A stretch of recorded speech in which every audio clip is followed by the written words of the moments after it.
Hello दोस्तों, नमस्ते। मैं कल्पना राही। मैं आज वन लाइनर करंट के बारे में आपको बताऊंगी।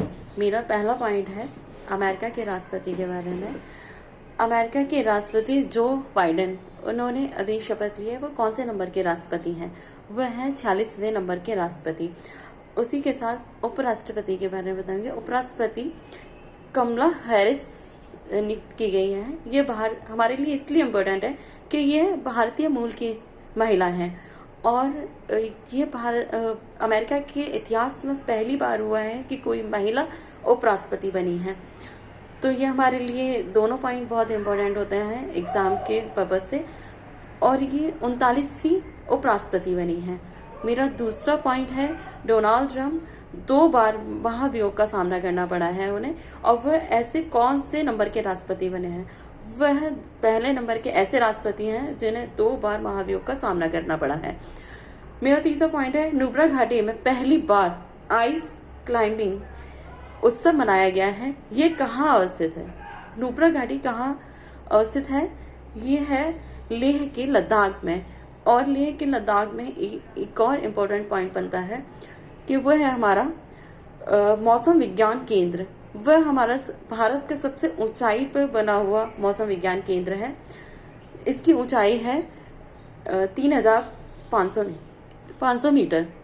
मेरा चौथा पॉइंट है 51वें IFFI में किसे Indian personality of the year पुरस्कार से सम्मानित किया गया है? यह है विश्वजीत चटर्जी।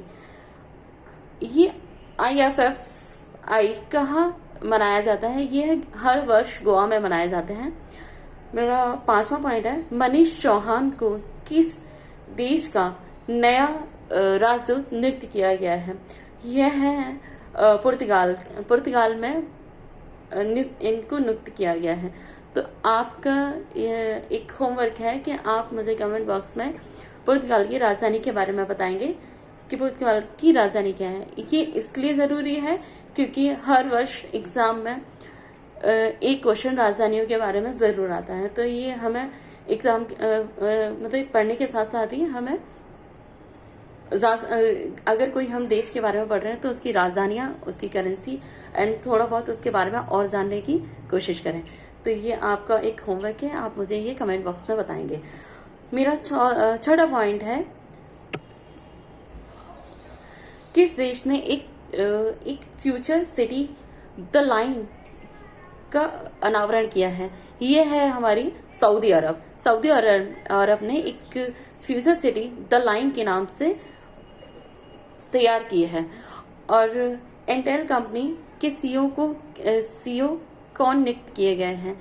इंटेल कंपनी एक कंप्यूटर और लैपटॉप वगैरह बनाने वाली कंपनी है और ये काफ़ी बड़ी कंपनी है। ये है अमेरिका की कंपनी है और इसके CEO कौन नियुक्त किए गए हैं? वह है पैट गल्सिंगर वहाँ के CEO नियुक्त किए गए हैं।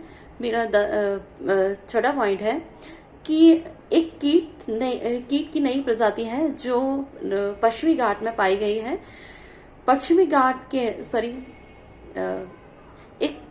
एक नई प्रजाति है जो पश्चिमी घाट में एक पारिस्थितिक हॉटस्पॉट सिरुवानी के नाम पर उसका नाम रखा गया है। वह कीट है फ्रूट फ्लाई। उस फ्रूट फ्लाई का नाम सिरुवानी हॉटस्पॉट के नाम पर रखा गया है।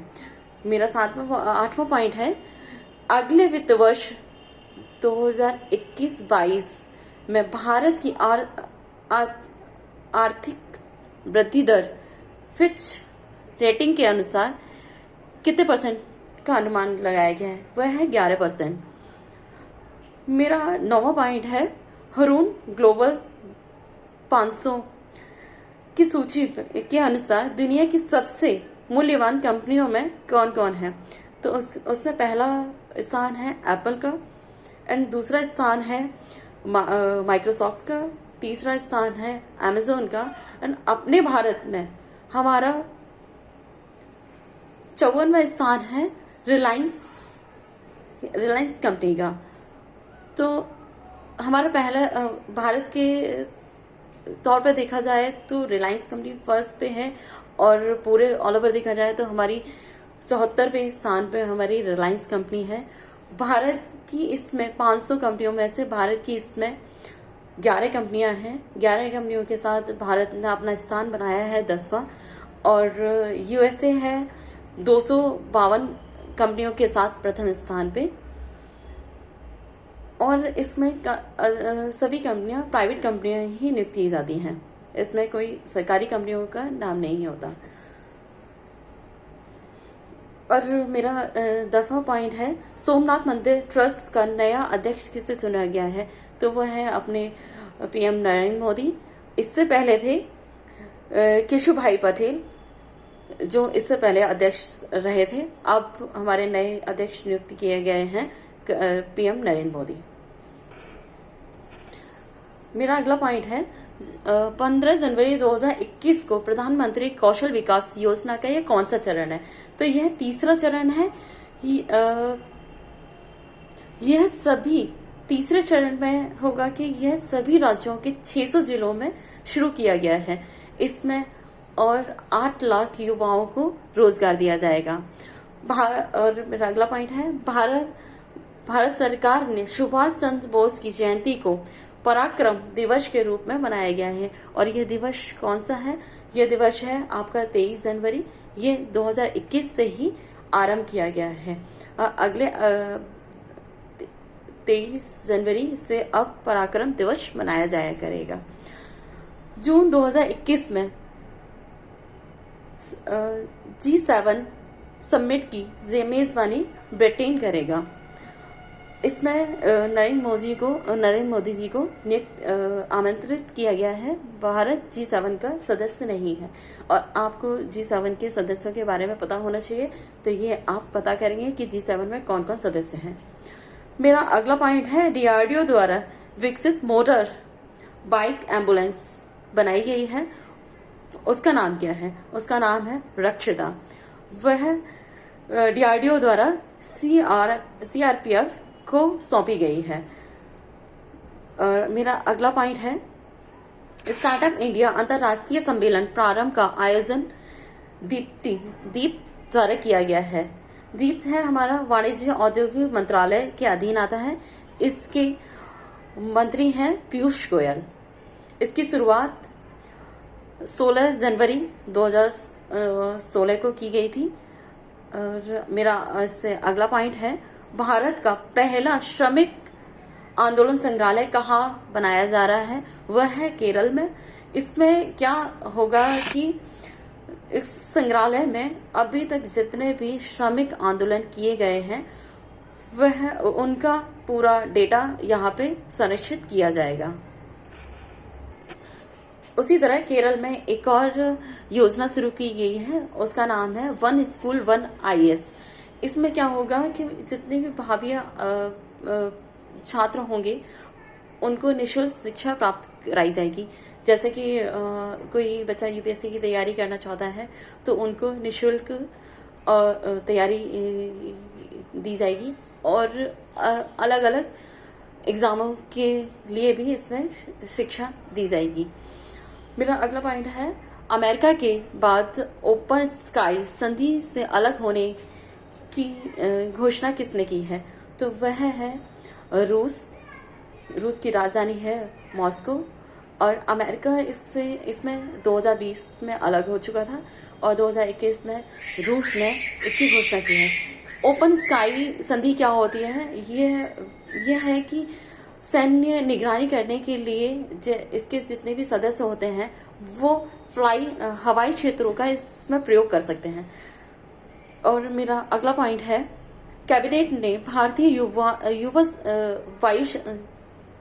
वायु सेना के लिए 23 स्वदेशी तेजस लड़ाकू विमान खरीदने की मंजूरी दी है।